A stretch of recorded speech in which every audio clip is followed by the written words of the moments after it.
Bem, queridos amigos, a passagem das Escrituras para a qual eu gostaria de chamar a sua atenção nesta tarde se encontra no Evangelho de Lucas, no capítulo de número 12. Eu lerei o versículo de número 15. Abra comigo em Lucas, capítulo 12, versículo de número 15. Estas palavras do Senhor Jesus: E disse-lhes: Acautelai-vos e guardai-vos da avareza, porque a vida de qualquer não consiste na abundância do que possui. O título desta mensagem nesta tarde é A Verdadeira Vida, é a Nova Vida.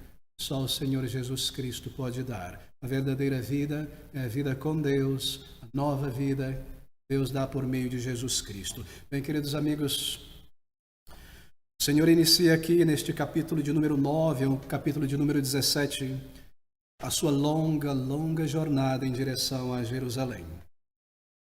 Uma jornada que seria concluída com a sua entrada triunfal em Jerusalém, com a sua prisão, com a sua crucificação, com o seu enterro e, eventualmente, a sua ressurreição e ascensão ao céu. Essa jornada que tem início no capítulo de número 9, ela segue até o capítulo de número 19. E aqui neste capítulo de número 12, um incidente muito interessante, muito gráfico acontece. E Lucas traz esta narrativa quando o Senhor Jesus Cristo se dirigia a Jerusalém. E esse incidente começa a tomar lugar a partir do versículo 1, e nós lemos que no versículo 1 ajuntaram-se tantas pessoas, ajuntando-se, entretanto, milhares de pessoas em torno de Jesus, isto é, de sorte que se atropelavam uns aos outros. Começou Jesus a dizer aos seus discípulos: Acautelai-vos primeiramente do fermento dos fariseus, que é a hipocrisia. E é no meio deste discurso do Senhor Jesus Cristo, do ensino do Salvador para os seus discípulos, que este incidente acontece. E aqui no capítulo de número 12, nós lemos que uma multidão de milhares e milhares de homens e mulheres se aglomera em torno do Senhor Jesus Cristo. Tão aglomerada estava aquela multidão que Lucas nos diz que eles começaram a pisar nos pés uns dos outros e a empurrar uns aos outros. E o Senhor Jesus Cristo, veja, ele não estava ensinando aqui as multidões, estava ensinando os seus discípulos. Versículo 1, ajuntando-se, entretanto, muitos milhares de pessoas, de sorte que se atropelavam uns aos outros, começou a dizer aos seus discípulos. O ensino do Salvador aqui no contexto é para os apóstolos, é para os seus discípulos, aqueles a quem ele treinava para o ministério apostólico. E ele ensinava aqueles homens que eles deveriam tomar cuidado primeiramente com o fermento dos fariseus. Eles deveriam se acautelar, isto é, com a hipocrisia religiosa daqueles fariseus. E ele ensinava também aqueles homens, a partir do versículo 12, que eles não deveriam temer aos homens e às suas ameaças, nem ao diabo, mas temer a Deus, e a desaprovação de Deus sobre o seu ministério, sobre a sua vida espiritual. Ele também segue dizendo que todo pecado que uma pessoa comete pode ser perdoado, mas que aquele que pecar contra o Espírito Santo jamais será perdoado por Deus. E é nesta seriedade desse contexto, e é na seriedade deste momento de ensinar os discípulos sobre coisas profundas, sobre a vida cristã, sobre realidades espirituais, com toda aquela multidão ouvindo o Senhor Jesus Cristo em silêncio e atentando, inclinada a cada palavra do Salvador, que um homem rompe a multidão e interrompe o ensino do Senhor Jesus Cristo e diz: Mestre, versículo de número 13, disse-lhe um da multidão: Mestre, diz a meu irmão que reparta comigo a herança. O que está acontecendo aqui é que um homem perdera o seu pai falecera, e havia então uma herança que deveria ser repartida entre ele e seus irmãos. Bem, a lei da herança, se eu posso assim colocar, em Israel, dizia que quando o pai morresse, o dono da terra, a terra que ele possuíra deveria ser dividida entre seus filhos. O filho mais velho haveria de receber uma porção dupla da terra e todos os demais filhos uma porção única. E o que está aparente aqui nesse contexto é que o homem que interrompe o Senhor Jesus Cristo aqui neste momento é um homem que veio buscar de alguma maneira a intervenção do Senhor Jesus Cristo em uma questão, se nós podemos colocar, uma questão jurídica, uma questão de terra. Ele não está contente que o seu irmão mais velho não tenha dividido a terra com ele. Mas agora observe, Ele desejava que o Senhor Jesus Cristo, de alguma maneira, intervisse em seu caso e forçasse o seu irmão a dividir a herança com ele, porque até aquele momento o seu irmão não dividira a terra. E disse-lhe um da multidão: Mestre, dize a meu irmão que reparta comigo a herança. Agora atente para isso. Esse homem ele não está pedindo pela ajuda do Senhor Jesus Cristo, nem mesmo ele está inquirindo: Senhor, será que o Senhor pode dizer ao meu irmão me ajudar nesse caso de injustiça? Não, na verdade ele dá um comando, está no imperativo: dize, mestre, rabino, dize ao meu irmão que reparta a terra comigo. Dize a meu irmão que faça isso e reparta a herança comigo. Agora, quando você pensa sobre a terra na Palestina, você está pensando sobre aquilo que é vital para a vida, aquilo que é vital para a existência de um ser humano, porque Israel era uma sociedade agrária. E as pessoas dependiam de uma porção de terra para viver, para o seu plantio, para cuidar de uma pequena porção de gado e ali sobreviver. Eles dependiam da agricultura, não existia naqueles dias, como nossos dias, supermercados, compras pela internet. Não haviam padarias, não haviam farmácias, não havia a importação de alimentos na escala que nós temos em nossos dias para suprir uma nação quando a produção não é suficiente para a população. Tudo que eles tinham era uma porção de terra e eles dependiam daquela porção de terra, daquela pequena gleba, para a subsistência de sua família. E cada família tinha uma pequena porção de terra e desse pedaço vivia e desse pedaço tiravam o seu sustento, e a sua existência. E esse homem diz ao Senhor Jesus Cristo: Rabino, mestre, eu demando justiça. Eu demando que a minha porção seja dividida e seja me dada pelo meu irmão. Eu demando que o meu irmão tome os passos necessários para a divisão da terra. Eu quero a minha parte. Agora, entenda isso. Na lei dos romanos, que dominava Israel e a Palestina, para a divisão de uma herança, era necessário a aprovação de cada membro da família sobrevivente. Mas não era assim o caso em Israel. Na lei de Israel, se apenas um dos irmãos desejasse a divisão da terra, a terra deveria ser dividida. E ali estava aquele homem na frente da multidão. Certamente o seu irmão mais velho, talvez todos os irmãos e toda a sua família estava ali reunida em torno do Senhor Jesus Cristo também. E o que esse homem do versículo de número 13 vê em Jesus Cristo é que ali estava Jesus, um mestre, um rabino, um profeta, alguém de autoridade, alguém que poderia de alguma maneira, pela sua autoridade e prestígio, no meio daquela multidão, falar com seu irmão e constranger ao seu irmão que dividisse a herança e lhe desse a sua porção.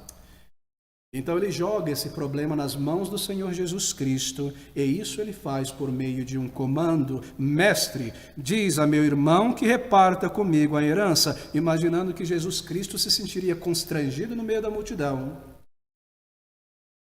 Ele haveria de tomar a sua situação e as suas dores. Ele via em Jesus Cristo um pregador da justiça, então certamente Jesus deveria exercer justiça e intervir em sua situação. Essa era a maneira que ele pensava. Diante da multidão, ele imaginava que o Senhor Jesus Cristo se sentiria pressionado a resolver o caso daquele homem, então continuar o seu discurso. E assim ele comanda Jesus dizendo: diz a meu irmão que reparta a terra comigo. Bem, queridos amigos, a resposta do Senhor Jesus Cristo é muito, muito interessante. Sabe, essa é uma das pouquíssimas vezes, uma das pouquíssimas ocasiões no Evangelho e você ouve como que um tom de irritação na voz do Senhor Jesus Cristo. Versículo de número 14. Mas ele, isto é, Jesus, lhe disse: homem, quem me pôs a mim por juiz e repartidor entre vós? Homem. No grego a palavra traduzida como homem aqui é muito forte, ainda mais intensa. É como se ele estivesse dizendo: homem, homem, quem me colocou como repartidor ou juiz entre os homens? O Senhor mostra uma certa medida de constrangimento aqui, não é verdade? Uma medida de constrangimento, como que uma irritação em ser interrompido por aquele homem no meio do seu ensino aos discípulos. Quando toda a multidão estava em silêncio, aquele homem interrompe pedindo por justiça em uma questão material, terrena. E nós como que percebemos o reverberar de certo desconforto, talvez. E assim colocado nessa posição desconfortável, de ter que responder publicamente a este homem, o Senhor Jesus Cristo, ele começa a sua resposta, e é muito interessante, a partir de um pequeno provérbio judaico. Ele faz isso antes do início da parábola, da resposta, e ele faz isso no final da sua resposta. Nós lemos no versículo 15 que ele então disse, disse-lhes, falando a toda a multidão, acautelai-vos e guardai-vos da avareza, porque a vida de qualquer não consiste na abundância do que possui. O que significa dizer, tome toda forma de prevenção e cuidado para se manter longe de todo desejo insaciável, porque a vida de uma pessoa não consiste na quantidade de bens que essa pessoa pode adquirir. O homem, ele diz ao Senhor Jesus Cristo, eu demando justiça, eu quero a minha parte, a terra é meu direito, eu quero a minha parte por direito, e quando eu tiver esta terra, eu terei o meu meio de ser independente neste mundo. Eu poderei encontrar satisfação e fazer o que eu quero fazer e viver a vida que eu quero viver, mas a resposta do Senhor Jesus Cristo é uma resposta que apela à alma daquele homem, e ele responde dizendo, faça tudo o que estiver dentro do teu poder, para não permitir que a tua alma se torne presa de um desejo insaciável. Faça tudo o que estiver dentro do teu poder, dentro do teu controle, para não permitir que a tua alma, de repente, seja tomada por um desejo insaciável, um desejo por ter, um desejo por possuir, um desejo por alcançar. O desejo insaciável aqui é a melhor tradução, a tradução mais gráfica da palavra avareza. Pois a avareza é um desejo insaciável por ter, um desejo insaciável por possuir, não somente dinheiro, é claro, mas possuir bens, possuir coisas, experimentar prazeres, ter mais, possuir mais, prazer físico, influência, títulos, posições, o que quer que seja, comprar, adquirir. E quanto mais você tem, mais você deseja ter, é por isso que é um desejo insaciável.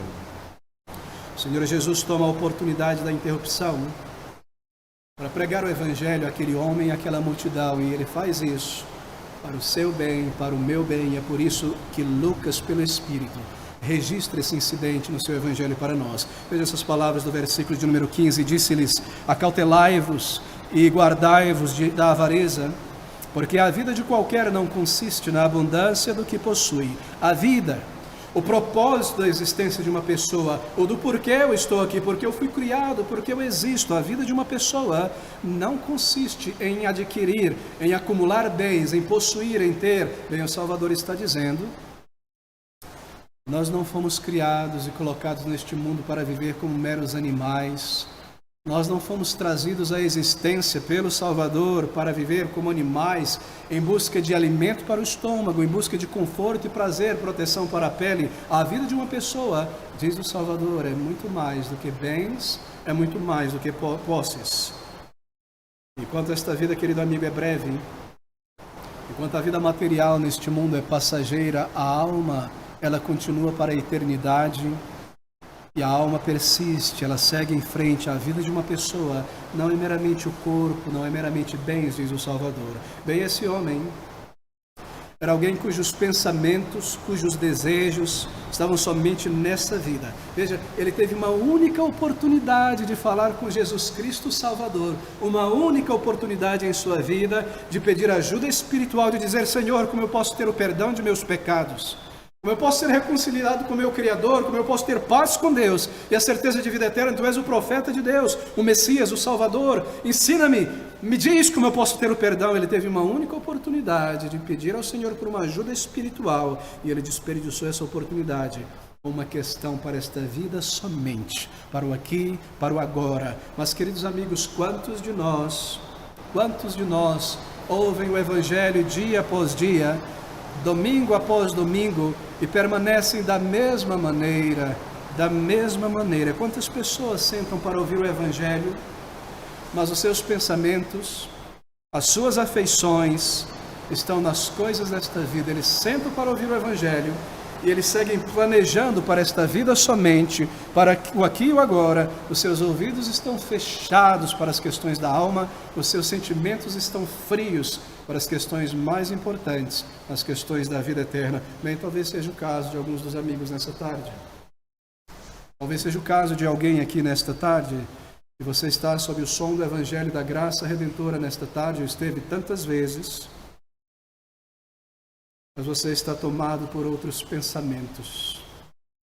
A tua mente na segunda-feira está em volta daquilo do que você quer fazer. A tua mente está na segunda-feira a respeito das coisas que você planeja. A tua mente está no que eu vou comprar, no que eu vou ter. Quando essa pandemia do coronavírus acabar, o que eu vou fazer, o que eu vou vender, o que eu vou comprar, como vai ser nos meus estudos, a minha carreira, vou precisar esperar tantos meses para voltar àqueles planos e ter, e a minha conta bancária, como serão essas coisas? O que eu vou poder fazer? O teu coração talvez esteja dominado por um desejo insaciável, por cobiça, pelo aqui, pelo agora, por prazer, por mais prazer, e você não tem nenhum sentimento, nenhum ouvido, nenhuma atenção para as coisas mais importantes da tua existência, a alma e o destino eterno e aquele dia de prestar contas a Deus. E tudo o que te importa, talvez, no momento, é o que você vai ter, é o que você vai alcançar, um pouco de prazer, alguns bens, uma carreira. Não tem paciência para ouvir o Evangelho, não tem sentimento para pensar sobre as coisas eternas. Ouça as palavras do Salvador e disse-lhes: acautelai-vos e guardai-vos da avareza, porque a vida de qualquer não consiste da abundância do que possui. Amigos, a vida é como um período probatório.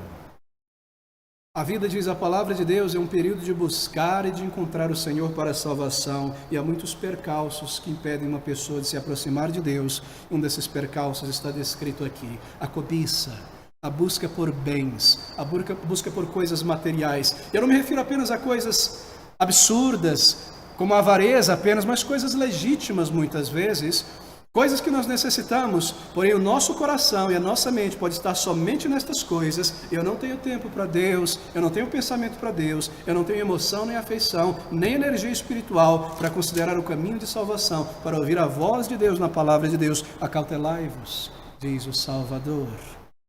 A vida de um ser humano não consiste daquilo que acumula, não consiste daquilo que possui, de carreiras, de projetos. Você precisa de vida na alma. Você precisa de um relacionamento com o teu Criador.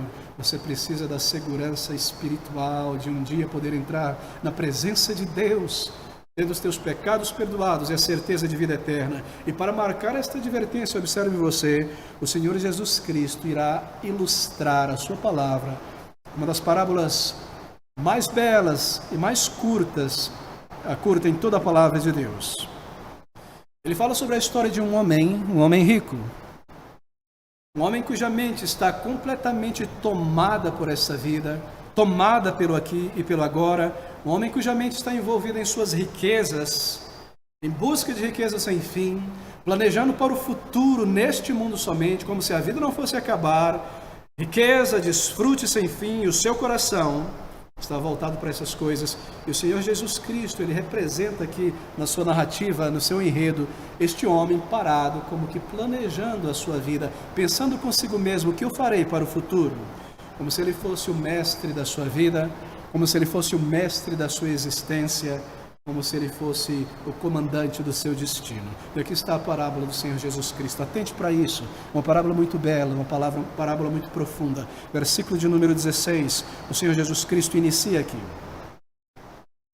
E propôs-lhe uma parábola, dizendo: a herdade de um homem rico tinha produzido com abundância, e ele arrazoava consigo mesmo, dizendo: que farei?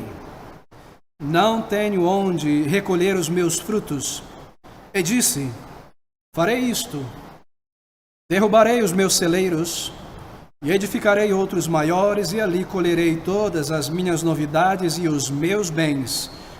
E direi à minha alma: alma, tens em depósito muitos bens para muitos anos. Descansa, come, bebe e folga. Homem, bem, o homem aqui está.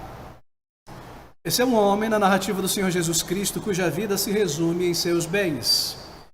Certamente um homem inteligente, certamente um homem capaz, mesmo um homem astuto, afinal ele alcançou riquezas, não é?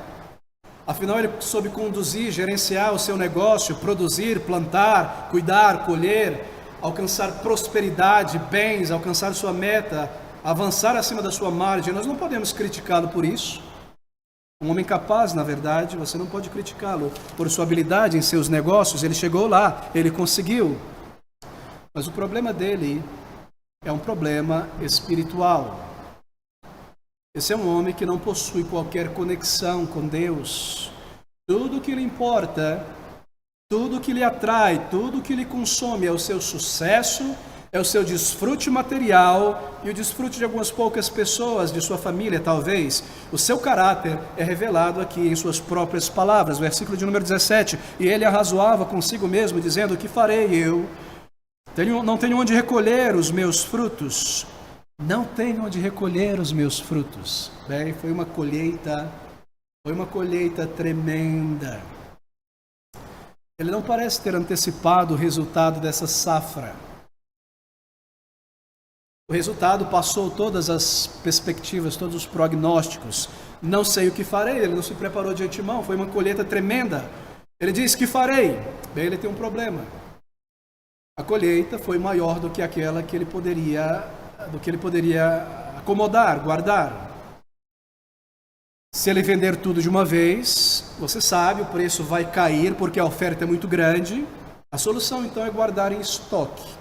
A solução é especular, a solução é deixar por algum tempo para que o grão acabe no mercado, ele tenha em reserva e comece a manter o preço e vender então pelo preço que ele deseja. E seu objetivo então é derrubar os seus pequenos celeiros talvez e construir celeiros maiores e encher aquilo com os grãos, com o fruto da sua colheita para o tempo certo. Esse é o seu raciocínio, não é? Estocar o que ele pudesse, vender no tempo certo. Mas perdão, por que derrubar os celeiros? Por que não manter os celeiros e construir outros celeiros? Bem, você precisa considerar a agricultura em Israel. Se você construísse outros celeiros e não derrubasse aqueles, você perderia terra, não é? Espaço de terra, e perdendo espaço de terra, espaço de produção, quantidade, assim você diminuiria o seu lucro. Assim é razoável para uma sociedade agrária, onde a terra é algo tão precioso, que você derrube os celeiros rapidamente, construa maiores e continue usando a terra e acumule para o futuro. É melhor demolir. Versículo 18. E disse: farei isto, derrubarei os meus celeiros e edificarei outros maiores, e ali recolherei todas as minhas novidades e os meus bens. Bem, mas a boca fala do que o coração está cheio. As suas palavras revelam o estado do seu coração.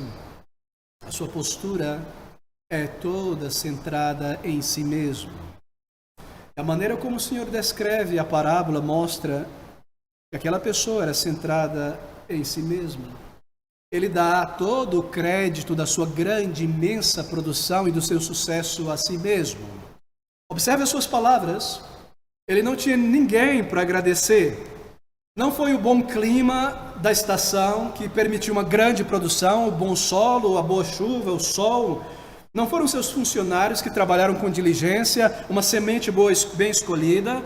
Foi ele mesmo.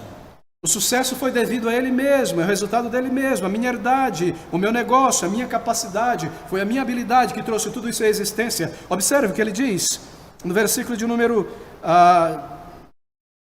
18, disse: farei isto, derrubarei os meus celeiros, edificarei outros maiores, e ali recolherei todas as minhas novidades, os meus bens, o que eu fiz, o que é meu, o que eu alcancei, a minha herdade, o meu negócio, tudo que eu possuo para mim. No versículo 17 ele diz: ele arrazoava consigo mesmo: que farei? Não tenho onde recolher os meus frutos, não tenho onde recolher os meus frutos, a minha fazenda, o meu negócio, o que eu alcancei, onde eu colocarei a minha prosperidade. É assim que ele arrazoa, é assim que ele pensa consigo mesmo: que farei? Não tenho onde recolher os meus frutos, não tenho onde colocar a minha riqueza. Em outras palavras, eu tenho toda essa abundância de riqueza e eu não tenho onde guardar, onde acomodar, onde colocar toda a minha riqueza. Não tenho onde colocar. Ambrósio, um homem que foi instrumental na conversão de Agostinho de Hipona, Um dia, comentando sobre este versículo, disse o seguinte: não tem onde colocar sua abundância. Ele tinha a casa dos necessitados. Ele tinha a boca dos órfãos, das crianças. Ele tinha a casa das viúvas sem filhos. Ele tinha inúmeros celeiros na casa dos famintos de Israel. Não tenho onde colocar os meus frutos. Ele não pensava em outras pessoas. Ele só pensava em si mesmo. A sua mente, o seu coração era de um homem centrado em seu ego. Ele era o seu próprio Deus e tudo que ele tinha era para si mesmo. E ele adorava a si mesmo. Mas lembre-se, ele era um judeu. Presumivelmente ele era um judeu porque o Senhor Jesus Cristo era um judeu, ele fala a judeus, ele repreende os judeus, e como judeu ele deveria pensar em outras pessoas, a lei judaica, a lei de Moisés, lhe comandava pensar em sua comunidade, em sua sociedade. Não, os meus frutos, meu desfrute, para mim, ele era o seu próprio Deus.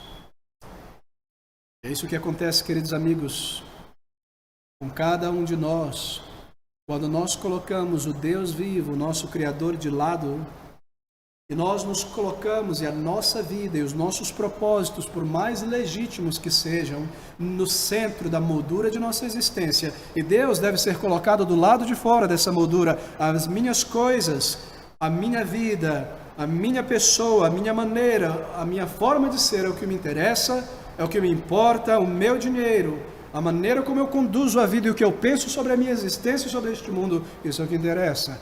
O que Deus tem a dizer, o que Ele declara em seu livro, a sua vontade, a sua palavra, isso vem em segundo plano. Eu não me interesso, isso não me importa agora. Sim, eu não nego que exista um Deus, mas esse não é o momento de Deus na minha vida. Tudo o que me interessa, talvez tudo o que lhe interesse neste momento, seja a sua carreira, seja o seu futuro, o que você irá fazer depois desta pandemia. Isso é, queridos amigos, nós nos tornamos os nossos próprios deuses. Adorar, servir ao ego, servir a mim mesmo. Veja esse versículo. E ele arrazoava consigo mesmo, dizendo, 17, que farei? Não tenho onde recolher os meus frutos. E disse, farei isto, derrubarei os meus celeiros. Observe, meus celeiros. Edificarei, eu farei isso. Recolherei, eu farei isso. Minhas novidades, meus bens, direi à minha alma, meu, para mim mesmo, comigo mesmo, eu, Deus ego, o Deus do meu ser, a minha pessoa, cobiça, autossuficiência. Esse homem, ele excede o ego daquele fariseu que entrou no templo e orou a Deus dizendo, Senhor, eu te agradeço porque eu isso, eu aquilo, eu não sou como este publicano. Ele falou 5 vezes mas esse homem excede mesmo aquele fariseu hipócrita, porque ele diz 6 vezes meu, em poucos versículos. Homem centrado em si mesmo. Agora, nós não pensamos, talvez, e agimos com muita frequência como este homem. Talvez nós não busquemos coisas elevadíssimas, riquezas tremendas, prazer sem acabar. Mas talvez no centro da nossa vida, do nosso pensamento, estão coisas que, embora legítimas, se tornaram a bússola da nossa vida.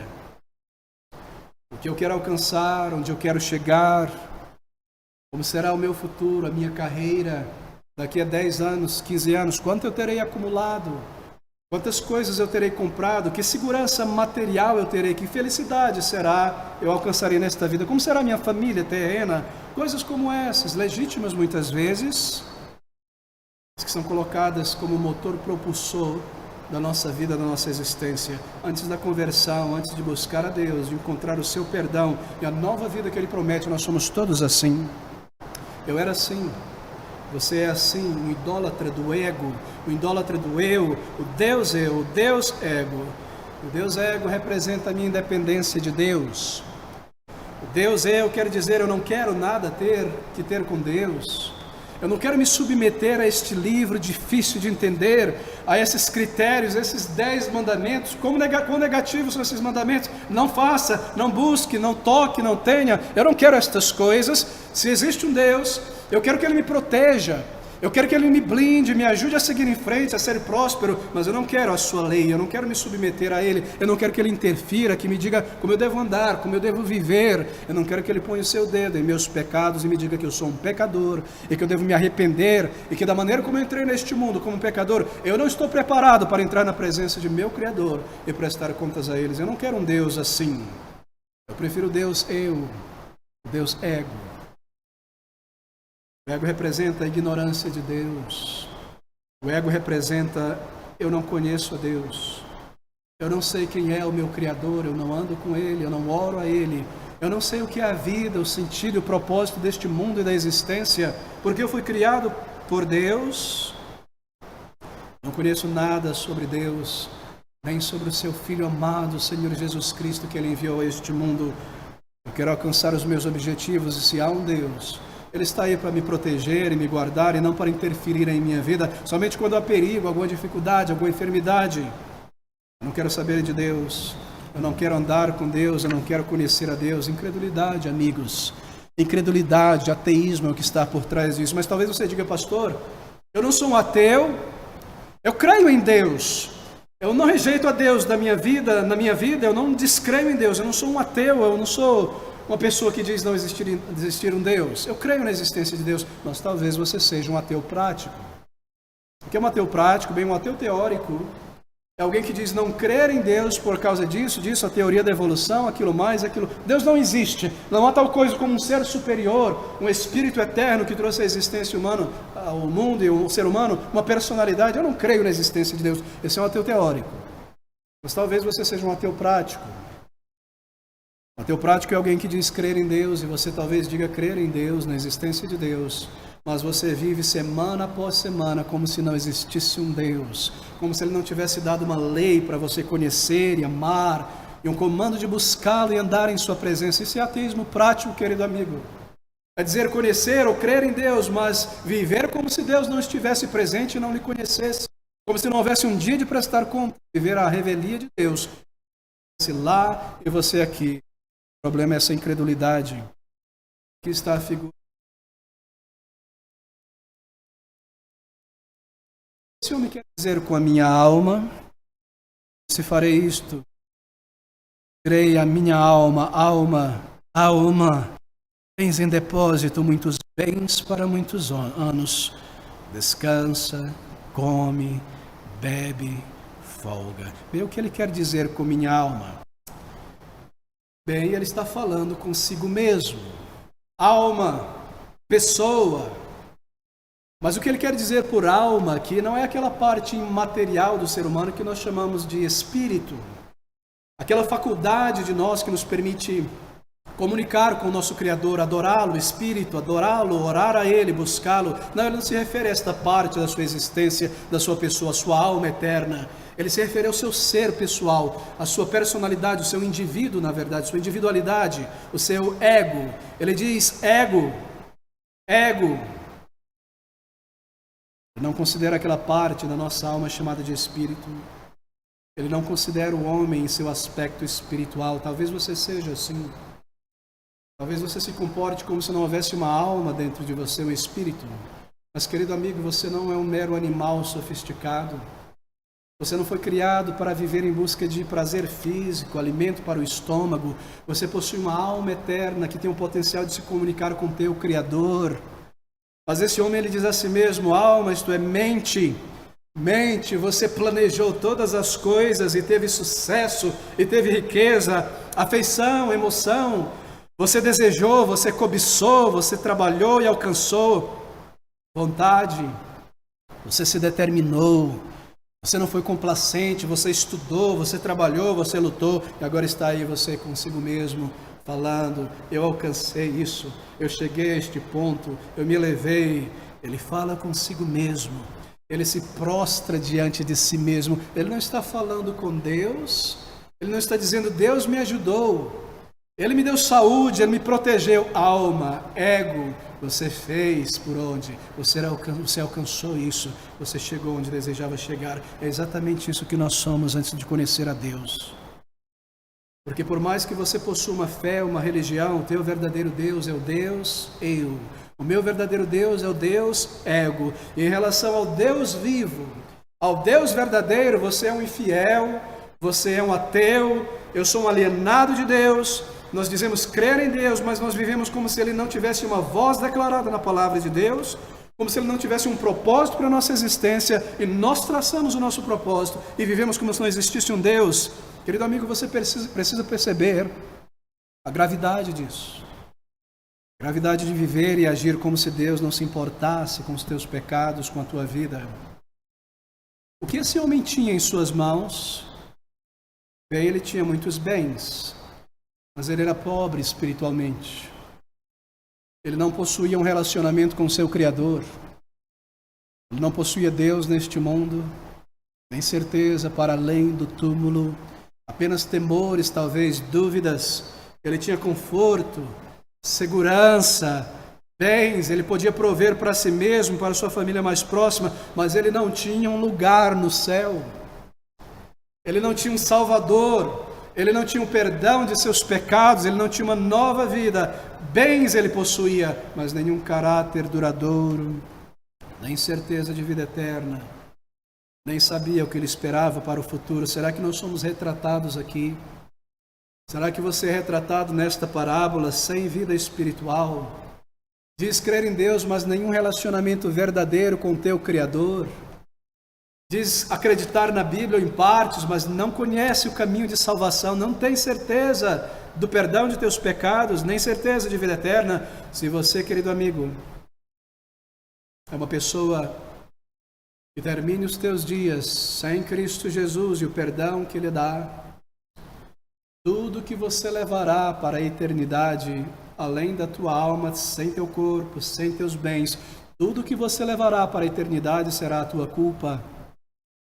A culpa de tantos e tantos pecados contra o teu Criador, de ter virado as costas para o teu Criador e rejeitado a tua culpa para ser julgado por Deus um dia, diante de um Deus justo, contra quem você tem vivido, pisado as suas leis, ignorado o seu comando de arrependimento e fé em Jesus Cristo.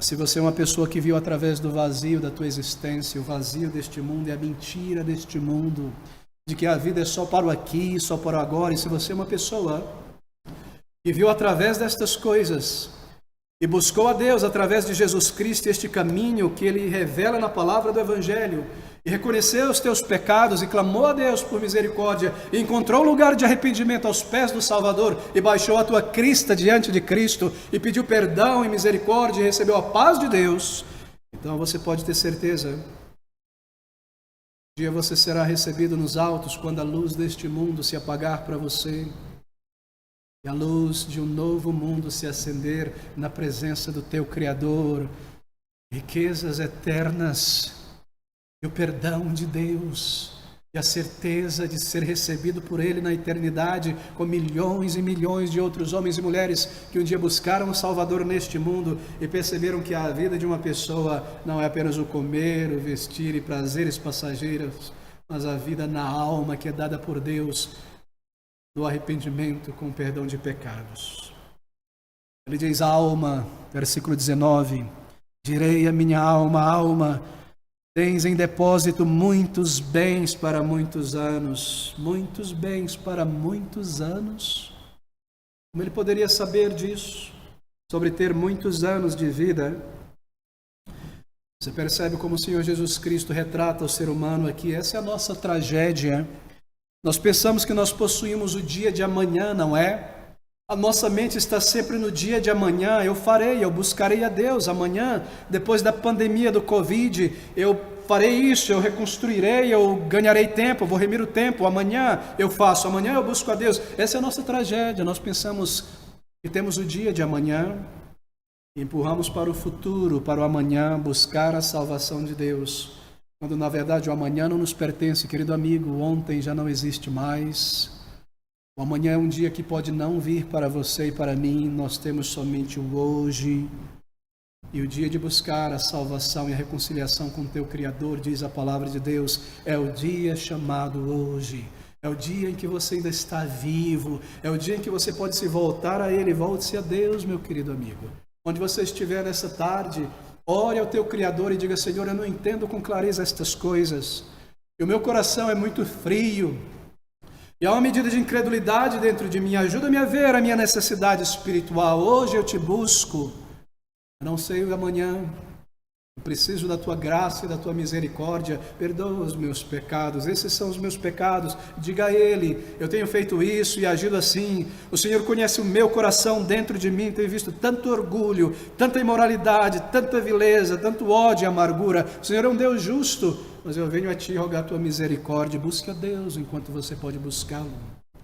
Ele diz: alma, tens em depósito muitos bens para muitos, muitos dias. Descansa, come, bebe, folga. Ele imaginava. Teria prazer e conforto, todo o prazer e o conforto possível. Nós somos assim muitas vezes. Nós esquecemos que o prazer do pecado ele vem em porções, em pedaços. Viver para esse mundo e para o pecado custa muito caro. Custará o teu caráter. Custará a tua saúde, custará a tua consciência e, por fim, custará a tua eternidade. Você nunca terá o mundo inteiro, você nunca terá todo o prazer, você nunca conseguirá desfrutar de tudo aquilo que você acumulou. A vida é breve, os anos passam, a força vai, o paladar muda, o gosto muda. Tens em estoque muitos bens, come, bebe, folga, que loucura. Direi à minha alma: relaxa, vive a vida boa. Descansa, come, bebe, folga. Há um jogo de palavras aqui nas palavras do Senhor Jesus Cristo. Muito interessante. Observe isso. A palavra que o Senhor Jesus Cristo descreve a partir do versículo 20 em diante é muito interessante. Ele diz em resposta àquele homem: mas Deus lhe disse: louco, esta noite te pedirão a tua alma, e o que tens preparado para quem será?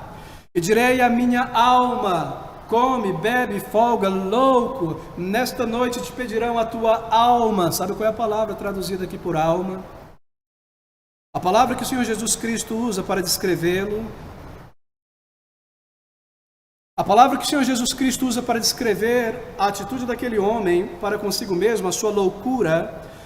A palavra louco é traduzida aqui como... a palavra grega traduzida aqui como alma é a palavra efron. Você sabe o que é um efron? É uma parte do corpo humano. É um músculo, na verdade. Você sabe onde está o teu efron?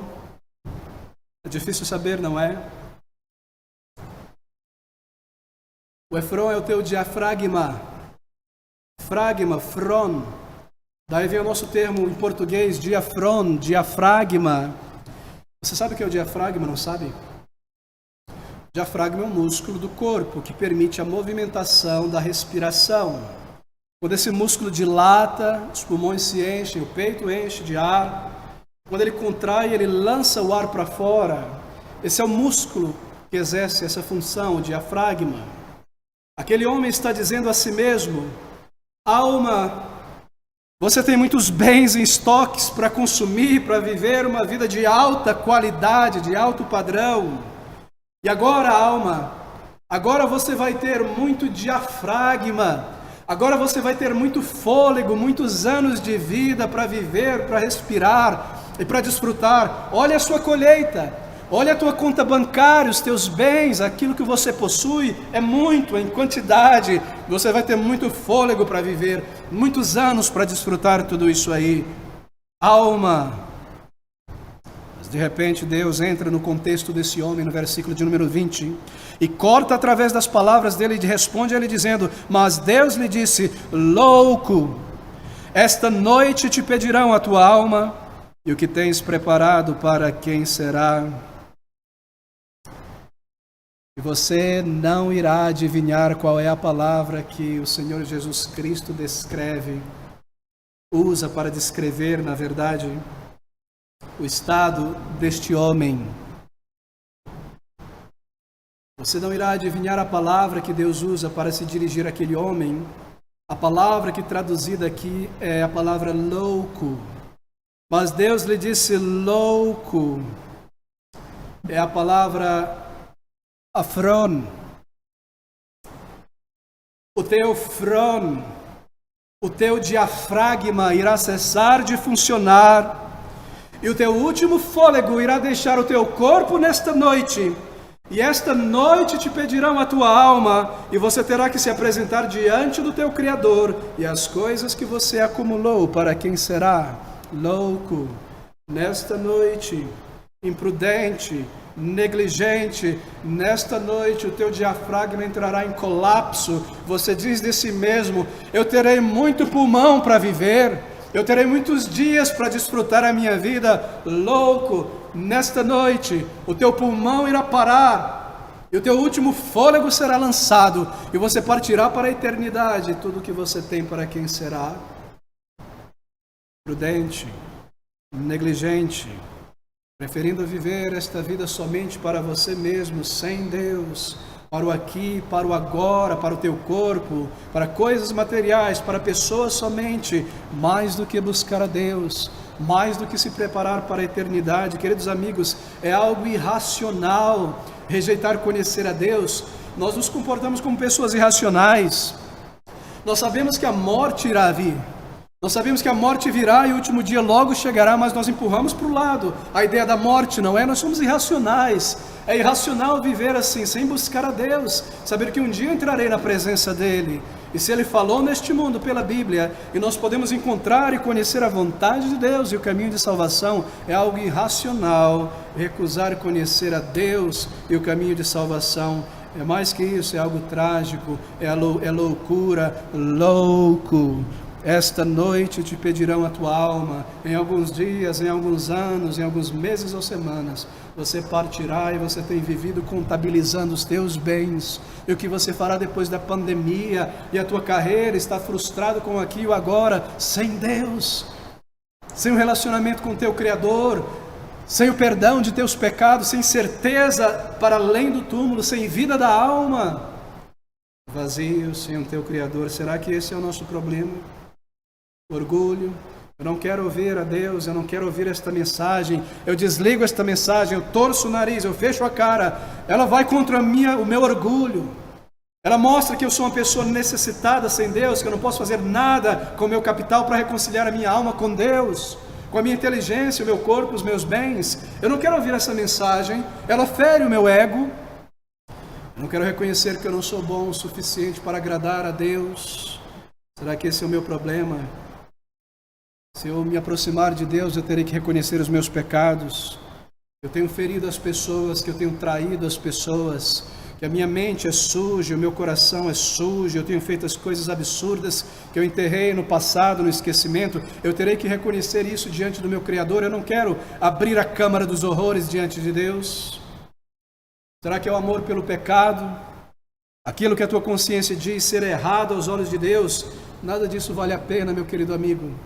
Trocar umas migalhas de prazer passageiro pela eternidade. Você possui uma alma eterna. E esses bens que você possui, eles passarão um dia. E tudo que você tem, por mais legítimo que seja, ficará para trás. Será esquecido. E você entrará na presença do teu Criador com a tua culpa, sem o perdão de Deus, sem ter buscado o Salvador, sem um tesouro no céu. Ouça essas palavras: mas Deus lhe disse: louco, esta noite te pedirão a tua alma e o que tens preparado para quem será. Assim é aquele que para si ajunta tesouros e não é rico para com Deus. Por que você vive? O que você busca? Dinheiro? Se é isso, você nunca será rico diante do teu Criador, a menos que você tenha o perdão de Deus e se torne um herdeiro do céu. Você busca um nome, fama, prestígio nesta vida, você talvez alcance isso. Um nome nesse mundo, mas se é só isso, você não tem o teu nome escrito no livro da vida. Aos olhos de teu Criador você não é ninguém, um pobre pecador, um pobre necessitado. Riquezas, títulos, prazer, lance essas coisas de lado, ainda que coisas legítimas e pequenas, e busque ao Senhor Jesus Cristo. Dobre o teu joelho diante dele, diga a ele: Senhor, Eu tenho tantas coisas desta vida, mas não tenho o principal. Eu não tenho certeza de vida eterna. Eu não tenho certeza que os meus pecados já foram perdoados. A minha mente me culpa, a minha consciência me culpa. Eu preciso do teu perdão, eu preciso de paz. Ó, queridos amigos, pensem sobre estas palavras. Você vem a Deus como uma pessoa espiritualmente necessitada, um pecador convicto em arrependimento. Você confessa a Ele os teus pecados, crendo que Ele é poderoso para te salvar e te perdoar. Você pede por perdão, você traz a Ele toda a tua vergonha, você roga por um lugar no céu, por certeza de salvação, por alegria e paz com Deus e um novo caráter. Você vem como um pecador, como um pobre pecador, e você recebe o tesouro da vida eterna. A paz com Deus e a paz de Deus, uma nova vida, resposta às tuas orações, uma alegria que o mundo não pode te dar, nem pode te roubar. A alegria de ter sido reconciliado com teu Criador, a alegria do perdão, a alegria da nova vida, a alegria de saber que você pode olhar para além do túmulo com certeza de vida, a alegria de ouvir a voz de Deus um dia te dizendo: não mais louco, nécio, negligente, mas vinde, benditos de meu Pai, bem-vindo à eternidade. Ouvir a voz do teu Criador te chamando à sua presença, ouvir a voz de Cristo: vinde, entrai, benditos de meu Pai. Você não desejaria ouvir esta voz? As palavras deste homem não sejam a essência da tua vida. E direi à minha alma: alma, tens em depósito muitos bens para muitos anos, descansa, come, bebe, folga, mas que a tua palavra seja, querido amigo: Senhor, eu me arrependo. Senhor, eu necessito de perdão. Senhor, eu reconheço, salva a minha alma.